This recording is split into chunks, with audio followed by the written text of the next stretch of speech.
दर्शक बंधु आम शुणुले हरिवंश कंस जो शुणिले देवकी संतान तार विनाश करे से तेणु निज मृत्यु को भय कर देवकी को कही जे मत तोर जिते संतान जन्म हे सब समर्पू। देवकी राजी होती आर 6टी जाक संतान समर्पित। कंस नहीं द्रुमिला पर्वत उपर 6टी जाक संतान को वध कर शत्रु नाश हो जाती भाविकी से मथुरा महोत्सव पालन कर समय शून्यवाणी होती तोर शत्रु वर्तमान निधन होनी तोर देवकी अष्टम गर्भर संतान तते नाश कर। एक शुणी कंस भय कर उग्रसेन को आज्ञा दे देवकी और वसुदेव को नहीं बंदी घरे रख। एथु अनंतरे सुक मुनि चरण रे निवेदिले परीक्षा जे अति आनंद रे ग्रंथर प्रश्न को मुहि नुहई भाजन प्रत्येक कथारे अछि हरि कथा मान देवकीर षड पुत्र जन्म होइले जन्मदिन अकारण किंपा नाश गले जन्म कालु मले से ही केउ पात करे कृपा करी शुणाइले पाप जीव दूरे कहती से सुक मुनि परीक्षा राजन हरि कथा शुणिले तू हेबु पुण्यवान समय नाम रे एक गोटी संवत्सरे विरसित नाम ध्येय सत्यर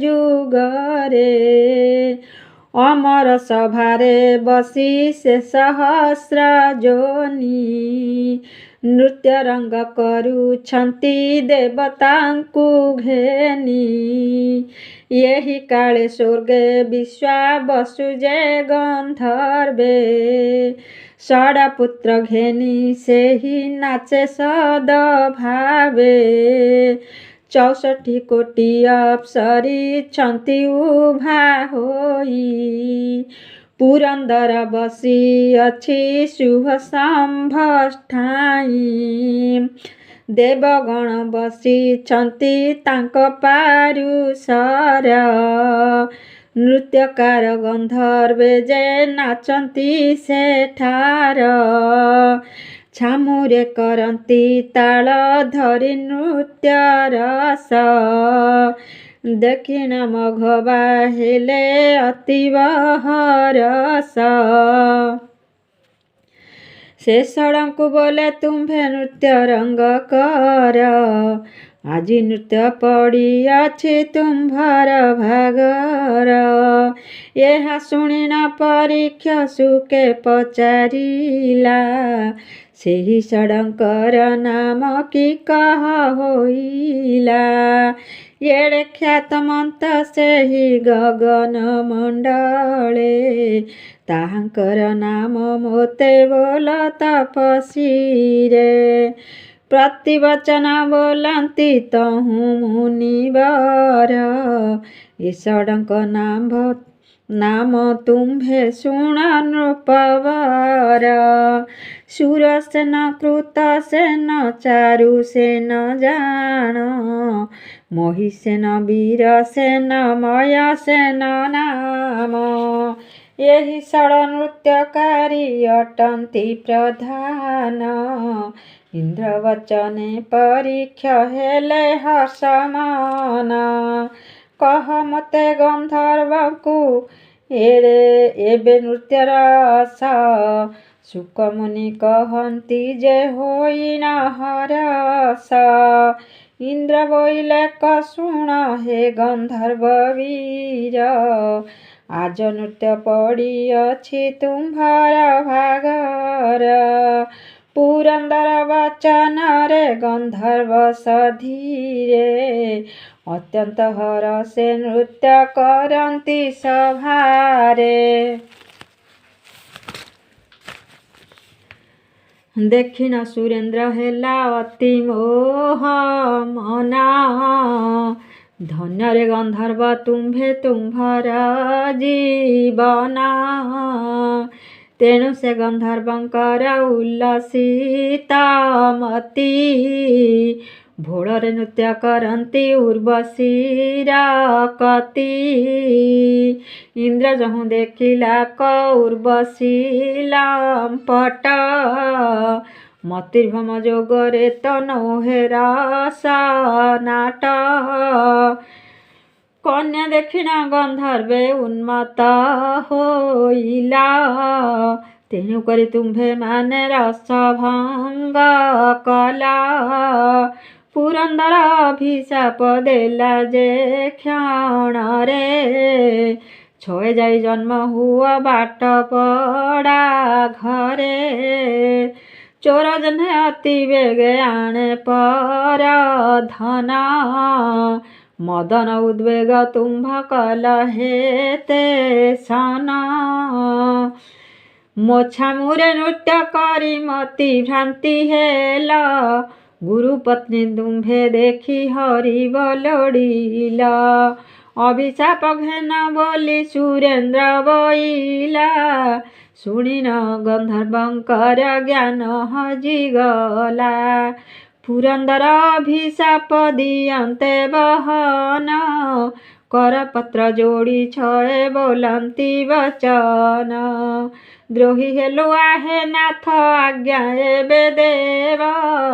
କେମନ୍ତ ମୁକତ ହେବୁ ଭୋ ଦେବ ମଘବା, ଇନ୍ଦ୍ର ବୋଇଲେ ଜନ୍ମ ଯା ବାଟ ପଡ଼ା ଘର। ପରଧନ ଆଣି ପୋଷ ଜୀବନ ତୁମ୍ଭର, ଆର ଜନ୍ମେ ତୁମ୍ଭେ ସିନା ହୋଇବ ମୁକତ। ଗନ୍ଧର୍ବକୁ ଏହିପରି କହି ସୁରନାଥ, ଶାପ ପାଇ ଚୋର ଘରେ ଜନ୍ମ ସେ ହୋଇଲେ। ଏହା ଶୁଣି ନ ପରୀକ୍ଷ ଶୁକଙ୍କୁ ପୁଛିଲେ, ଭୋମୁନି ଏ କଥା ମୋତେ ବିଶେଷତ କହ। ତୁମ୍ଭ ମୁଖ ଶୁଣିଲେ ମୋ ଛାଡ଼ିବ ସନ୍ଦେହ, ତସ୍କରଙ୍କ ଘରେ ଜନ୍ମ ହେଲେ ଷଡ଼ବୀରେ। କେମତେ ମୁକ୍ତି ଲଭିଲେ ଆରେକ ଜନ୍ମରେ, ଏହା ମୋତେ ସଂକ୍ଷେପୀନ କହ ମୁନିବର।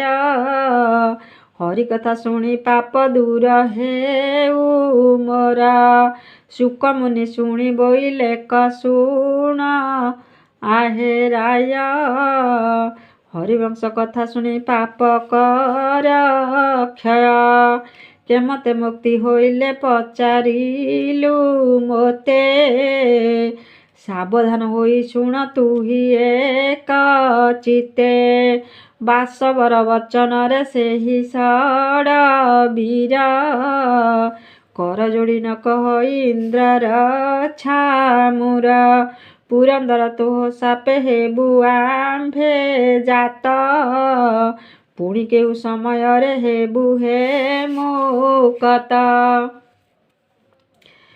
ଗନ୍ଧର୍ବ ବିକଳ ଦେଖି ପୁରନ୍ଦର ବୋଲେ, ପରୀକ୍ଷ ଅଗ୍ରତେ ତାହା ଶୁକ ଯେ କହିଲେ।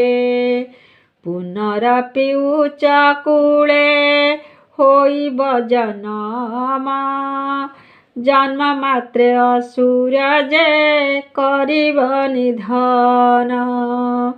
ବିଷ୍ଣୁ ମାତା ଗର୍ଭେ ତୁମ୍ଭେ ଲଭିବ ଜନମ, ତେବେ ସେ ତୁମ୍ଭର ପାପ ହୋଇବ ଦହନ। ଗୁରୁ ପତ୍ନୀ ଦେଖି ତୁମ୍ଭେ କଲ ହେ ବିକାର, ଛଏ ନାଶ ଯିବ ତୁମ୍ଭେ ଅସୁର ହସ୍ତର।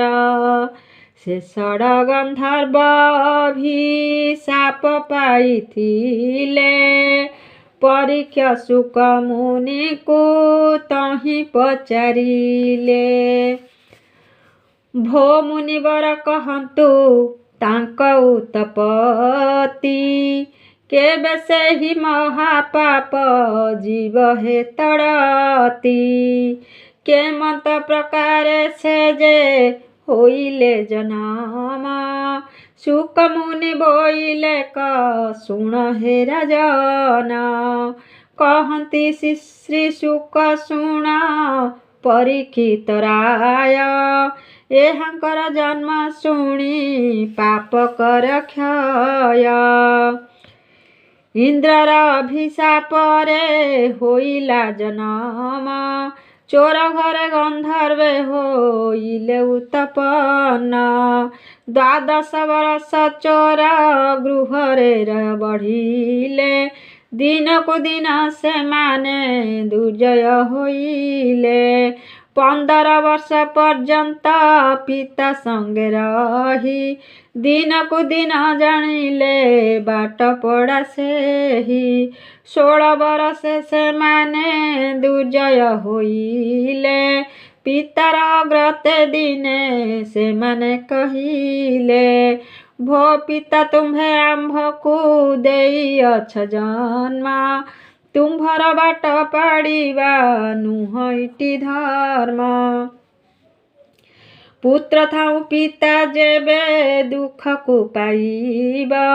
रौरव नरके सेही कुमर पड़िब। आज हूँ भो पिता तुम्भे गृहे बसिथिब। बाट पाड़िबाकु तुम्भे केबे हे न जीव। एहा बोली पुत्र माने बोलती उतर। बाटरे बसी मनुष्य मारती अपार। पिता माता मानकु से सुखरे पोषंती। ब्रह्म हत्या करी धन बहिन आणती। ये रूपे अनेक लोक करती निधन। यही परि करुथांती व्यवसाय मान। अनेक काल पर्यंत मनुष्य माइले। दिन कछए जे बाट पाड़िबाकु गले। ब्रह्म हत्या स्त्री हत्या विचार न कले। अनेक पाप से कले जन्मिन महीरे। अनेक पाप से कले जन्मिन महीरे। अनेक पाप से कले जन्मिन महीरे। यही परि दिने जगी अछंती बाटर। वाराणसी जाउअछि 1-2 जबर। धन द्रव्य घेनी तीर्थे करती गमन। निर्जन स्थान रे आसी मिलिले बहन। यही परिचय तांकु बाटरे भेटिले। जष्टि घेनिना ताहांकु बाट ओगाଳିले। रह बोली चोरे बोलती वचन। जष्टि घेनि गर जाती तांकु घन घन। ब्राह्मण बोइले तुम्भे कर विचार। बाट निरोधीन मोते किंपा माड़ मार। तस्कर बोइले आम्भे बाट जगिथाऊ। मनुष्य को मारी आम्भे धन हरिनेऊ। एबे तोते मारी आम्भे धन घेनी जीबू। एहा नेई आम्भे माने कुटुंब पोषिबू। बाट पड़ा कथा शुणी सेही द्विजवर। क्षणके बसिला सेही च्युत वृक्ष मूल। ब्राह्मण बोइला मोर निश्चय मरण। स्थिर होई तुम्भे माने मोर कथा शुण। समस्ते सम्मति कले द्विज वचन को। कह द्विजवर कथा जासे मन को। चोरंक वचन बोले सेही द्विजवर। प्रतिदिन मारुअछ मनुष्य पार। ପ୍ରାଣୀ ହତ୍ୟା କରିନ ଯେ ଘେନି ଯାଅ ଧନ। ଏ ପାତକେ ଭାଗି ହୁଏ ଆଉ କେଉଁ ଜନ। ବୋଇଲେ ସେ ପିତା ମାତା ହସ୍ତେ ଧନ ଦେଉ। ପାପର ଭାଗି ସେମାନେ ଅବଶ୍ୟ ଯେ ତହୁଁ। ତାଙ୍କ ପାଇଁ ଆମ୍ଭେମାନେ ଏତେ ପାପ କରୁ। ସେହି ହତ୍ୟା ଦୋଷ କିମ୍ବା ଆମ୍ଭକୁ ପଚାରୁ। ସେହି ଦୋଷର କାରଣ ଆମ୍ଭ ପିତା ମାତା। ଏମନ୍ତ ବୋଲି ଜାଣୁ ହେ ଏଥିର ବାରତା। ଶୁଣିକରି ସେ ବ୍ରାହ୍ମଣ ବୋଲଇ ବଚନ। ବାବୁ ତୁମ୍ଭେ ମୋର କଥା କର ଅବଧାନ। ଏଠାରେ ବସିନ ଅଛୁ ଆସିବା ପର୍ଯ୍ୟନ୍ତ। ପିତା ମାତାଙ୍କୁ ପଚାରି ଆସ ଜାତୋରିତ। ବୋଲିବ ହେ ପିତା ମାତା ମନୁଷ୍ୟଙ୍କୁ ମାରୁ। ଧନ ଦ୍ରବ୍ୟ ମାନ ଆଣି ସମର୍ପଣ କରୁ। ଏହି ପାପର ହୋଇବ କିଏ ଯେ କାରଣ। ଏକଥା ପଚାରି ତୁମ୍ଭେ ଆସିବଟି ପୁଣ। ସେ କାହାକୁ ପାପୀ ବୋଲି କହିବେ ବଚନ। ତଦନ୍ତେ ମାରିଣ ମୋତେ ଘେନି ଯାଅ ଧନ। ଥିବି ମୁହିଁ ସତ୍ୟ ତୁମ୍ଭେ ଆସିବାର ଯାଏ। ଏହା ଶୁଣି ଜଣେ ଜଗି ଗମିଲେ ପାଞ୍ଚ ହେ। ଶୂନ୍ୟ ହସ୍ତରେ ମିଳିଲା ତାହାଙ୍କ ପାଖରେ। ପିତା ମାତା ବୋଇଲେ କ ଆସିଲ ତଖରେ। ପୁତ୍ରେ ବୋଇଲେ ପିତା ହେ କଥାଏ ପଚାରୁ। ଏହି କ୍ଷଣେ ଅନେକ ଯେ ଧନ ଆଣିପାରୁ। ଆମ୍ଭେ ଯେ ମନୁଷ୍ୟ ମାରି ଧନ ଦ୍ରବ୍ୟ ହରୁ। ସେ ପାପର କାରଣିକେ ତୁମ୍ଭଙ୍କୁ ପଚାରୁ। ପ୍ରତିଦିନ ଯେତେ ହତ୍ୟା କରୁ ଆମ୍ଭେମାନେ। ପାପ ଭାଗି ହୋଇବ କି କହ ତୁମ୍ଭେମାନେ। ଶୁଣିକରି ବାପୁଡ଼ା ଯେ ବୋଇଲା ଉତ୍ତର। ସେହି ହତ୍ୟା ପାପ ଅଟେ ତୁମ୍ଭମାନଙ୍କର। ମୁହିଁ ଜନ୍ମ କରିଅଛି ପୋଷିବା ନିମନ୍ତେ। ତୁମ୍ଭେ ପୋଷିବାର ମୋତେ ଅଟଇ ଯୁକତେ। ଯେଉଁ ପ୍ରକାରରେ ହେଉ ପୋଷିବା ବିହିତ। ତୁମ୍ଭ ହତ୍ୟା ପାପ ମୋତେ ନୁହେଁ କଦାଚିତ। ସେ ଯେଉଁ ପାତକ କରେ ତାର ସ୍କନ୍ଧେ ଥାଏ। କୁଟୁମ୍ବ ଲୋକର ବାବୁ କିଛି ଦୋଷ ନୁହେଁ। ଏହି ପ୍ରତ୍ୟୁତ୍ତର ପାଞ୍ଚେ ଶୁଣିକରି ଗଲେ।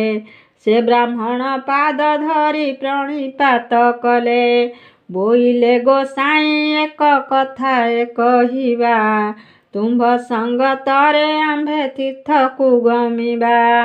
ନାନାବିଧ ପାତକ ହେ ହୋଇବ ଦହନ।